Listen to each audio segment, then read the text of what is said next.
Bubala, you asked me what is ignorance. Have you ever observed? The child giggles because of his ignorance, and a man cries because of his knowledge.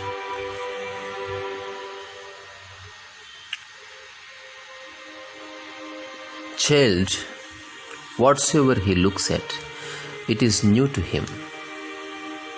It's new to his eyes, his senses. So he giggles because being in the realm of newness, his ignorance is his bliss. Bubala, before I begin to say anything, I say to you unequivocally that my ignorance is unfathomable. That much clarity I have, and I respect it. I'll prove by end of this talk how ignorant I am.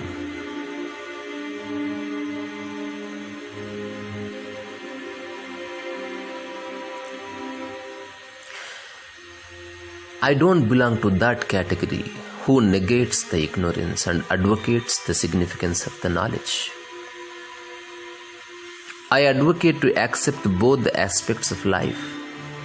We should accept both the little knowledge we acquire and the vast ignorance we have.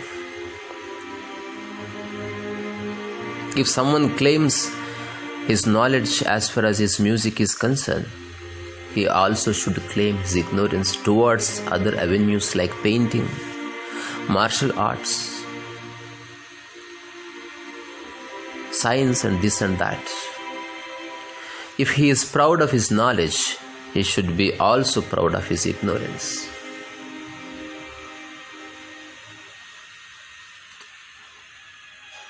Bubala, you asked me what is ignorance.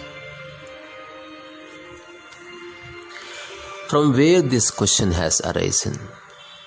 For sure, the question came from the ability to inquire, isn't it? Which is not obviously ignorance. The essence of inquiry lies in the desire to know something. Inquiry is something like holding a burning torch and looking for something,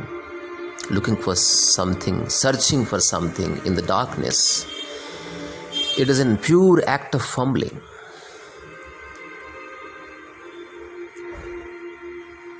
As an inquirer, when you float in the darkness with torch, the answer you are looking for may be just adjacent to you. It may be just lingering around. Since it is smothered in the darkness, you go astray. Then you feel, and also society insists that one needs guidance. Guidance for what? To go somewhere you need guidance, but to reach wherever you sit right now, why do you need guidance? So Bubala, understand the difference between these two statements. Just searching for something is ignorance. But where to search and what to search is an act of intelligence. That is act of knowing. Also I say to you, whatsoever we know is limited. But it is good to have a little light. Light is not static. It is dynamic. It flickers and it is flexible.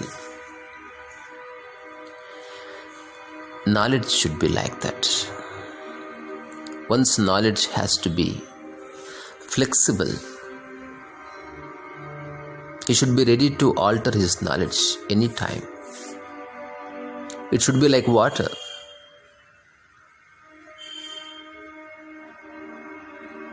It should not be the rigid one. And one should know the light is light because there is darkness, which is unfathomable, Bubala. Otherwise, light has no identity. or significance. So I say to you that light is limited and the darkness is eternal, infinite. You see, the entire canvas of the sky is black, pitch black. And you see thousands and thousands of stars flickering against the background. Millions and millions of stars of different sizes, which has its own little light and atmosphere. And there is only one darkness which is intact. There is no flickering in the darkness. It is authentic, it's pure, it is deadly. Accept it. That acceptance comes from wisdom. Knowledge never wants to accept its ignorance. Have you ever seen two stars hugging and making love? They are all separated. All knowledgeable people cannot stand others' knowledge and pride and achievements. They constantly boil within.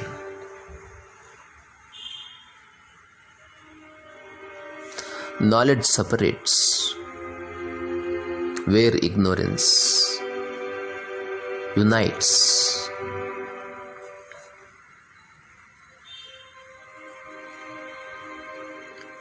These so-called great people, great philosophers, shine bright as light because there are thousands and thousands of ignorant people in the world.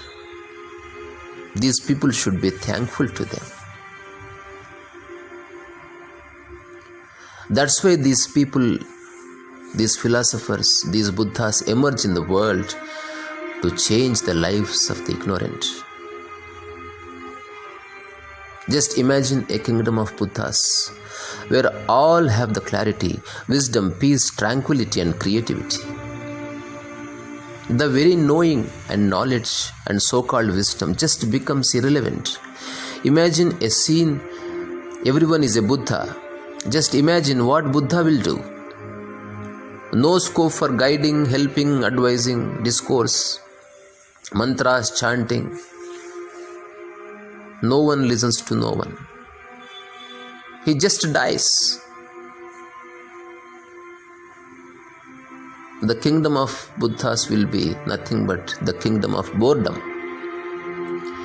They all will be bored, utterly bored.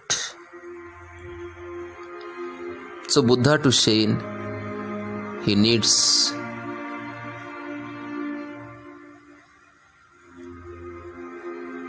ignorant people around him. In the darkness of the ignorance, his wisdom shines. All the stars you see are the intelligent people standing in the sky, in the space, in the darkness, in the world, with their little torches of light, little knowledge, which they can claim they have. So I say to you, Bubala, ignorance and ignorant are needed. Ignorance motivates people to pursue. Ignorance is beautiful and blissful. So Bubala, don't just discard or try to dispel it. Don't be disrespectful. Thousands and thousands of years may pass in the sands of time, but ignorant and ignorance will be there forever.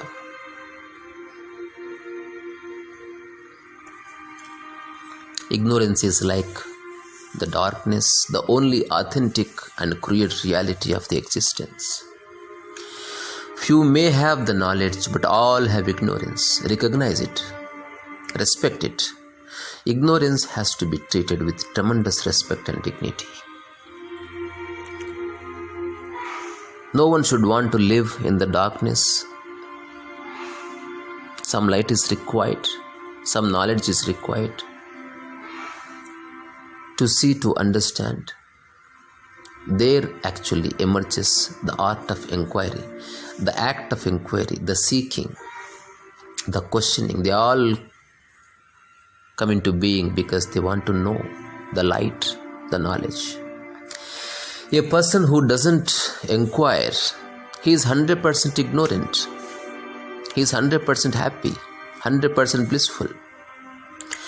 But it is not possible. All the senses should become insensitive to be 100% ignorant.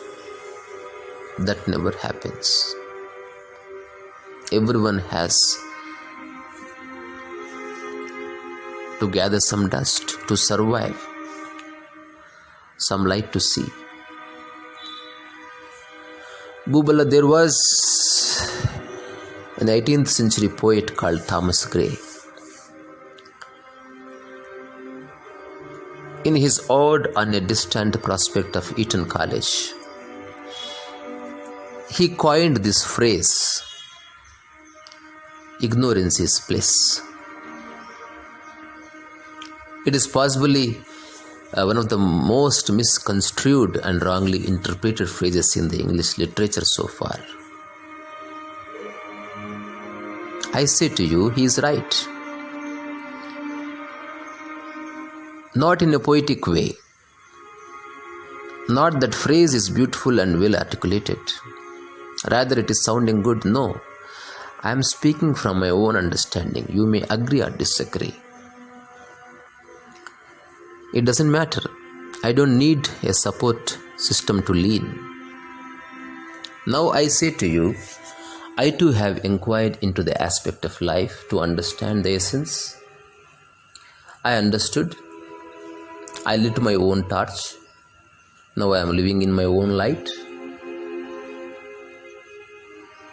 But I also acknowledged the unfathomable phenomena called ignorance.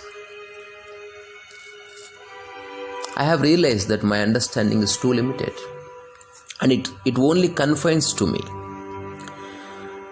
Now I see that I am surrounded by the ignorance and the darkness all the time, which is unknown, and I know that what I don't know is thousandfold than what I know.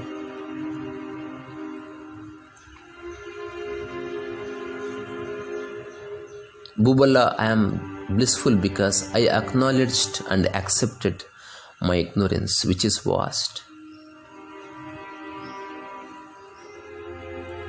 There are few things one has to understand. So body has no ignorance at all. It really doesn't want to know anything. It's a self-sustained mechanism. It lives in the realm of extreme intelligence, which is mysterious.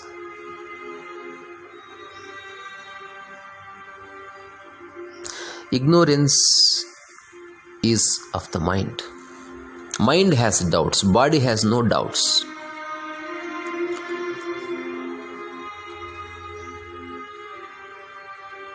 Body is time, where mind wants to understand the time.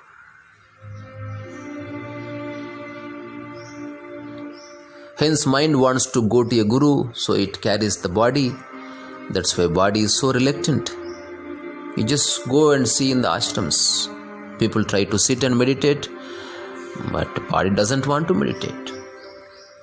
Mind wants. Body cannot stand the very idea of sitting quietly. Body simply means activity. Since mind cannot go alone everywhere, then mind carries the body along with it. It convinces the body, pleads the body, and feeds the body. So, my dear friends, Bubala, respect the generosity of the body. So I say to you, the true ignorance is not the absence of knowledge. If you think what you know is right and correct and authentic, that very idea is ignorance. When you know that you are ignorant, certainly you are not, because you know. That's the whole understanding of Socrates. Plato reported to have said, Socrates used to say that I know nothing. It's really a paradox. What is life? What is spirituality? It's a realm of million paradoxes.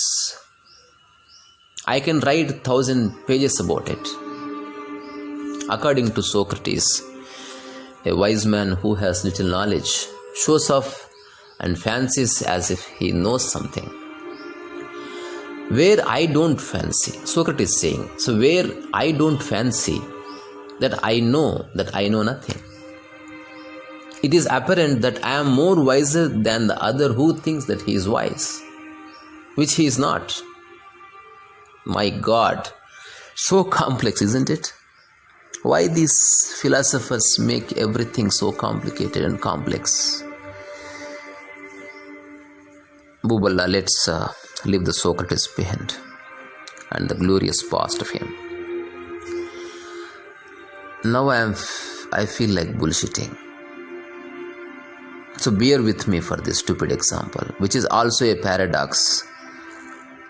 An empty glass is not really empty. It is full of air. So it is empty at the same time, full at the same time. It is a paradox. This life is full of paradoxes. Empty glass implies zero water and 100% air, and both are absolute states. Being zero and being 100% are one. Knowing nothing and knowing everything are one. God and dead are one. Buddhas and the ignorance are one. 0 and 100 both represent the totality of something. That's why sometimes ignorant man speaks like Buddhas without knowing really what the statement means. An ignorant does not want to know anything. A man of wisdom knows that he is ignorant. And many a times both speak the same language, because both are somewhere linked, associated with ignorance. Accept the ignorance and its omnipotent quality. Understand the knowledge and its limitations. Who claim that they have knowledge? What is the source for their knowledge? Information.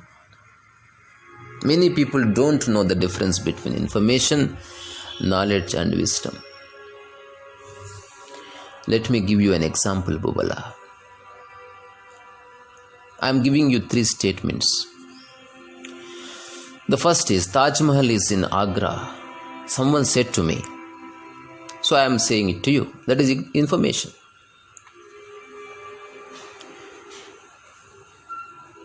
And the other person said, I have seen the Taj Mahal with my own eyes. I touched with my own hands. Now he gained some knowledge about Taj Mahal. He tested his information, his knowledge. The third person is saying that I designed the Taj Mahal. The information, the knowledge, everything originated in me. That is wisdom. So 90% live in the realm of information, 9% live in the realm of knowledge, and 1% very rarely live in the realm of wisdom. The true creation comes from wisdom. There are people who knows nothing of happiness. They read books. They read in the books. They gather information and they talk greatly about it. And there are few try to be happy. They try to understand. They put their information into practice and they gather information. For them, that will be transformed into knowledge. And the man of wisdom, or the real man, he simply realizes that I don't have to try to be happy. It is my nature, and that is wisdom. Who talk about Buddha is information, who live with Buddha gains knowledge. Buddha, he himself represents the wisdom.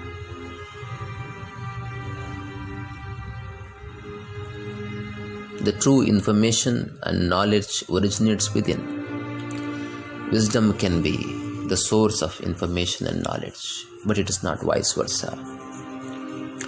A child knows nothing. I call it innocent ignorance.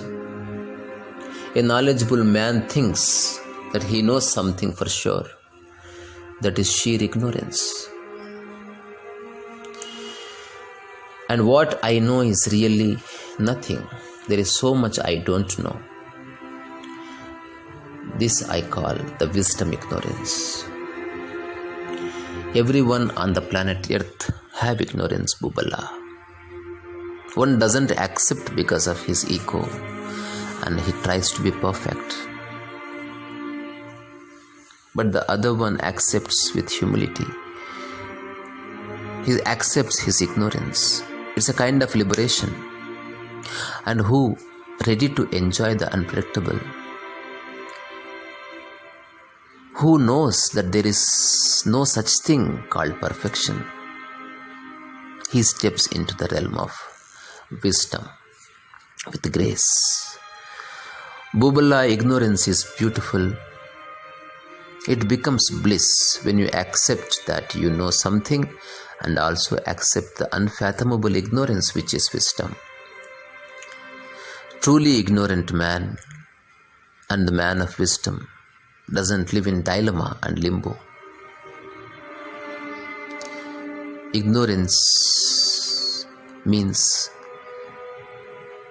just know, NO. Knowledge means I think, I guess, maybe. Wisdom simply means yes and yes, I don't know. It is a combination of knowing and unknown.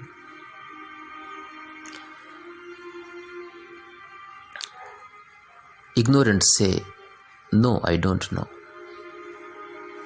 While the man of wisdom say, yes, I know, or yes, I don't know. He is clear in his mind. Bubala, think about it. You eat, you know what you are eating. That's knowledge. But you don't know how it is getting digested. It is ignorance.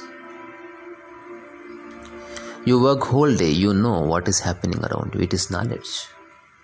But when you lie down on bed, slips into deepest sleep, you truly don't know what is really happening. You are ignorant about it. See the both. Accept the both. Bubala, accept your ignorance. That very accent, that very acceptance, slowly transformed into wisdom and bliss. Just as Thomas Gray said, ignorance is bliss. That statement has to be altered a little. I say to you, accepting the ignorance is bliss. That very acceptance is wisdom. So Bubala, I accept my ignorance.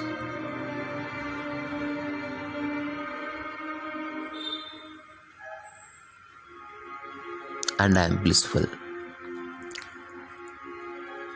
Raso, vaisaha, Risa.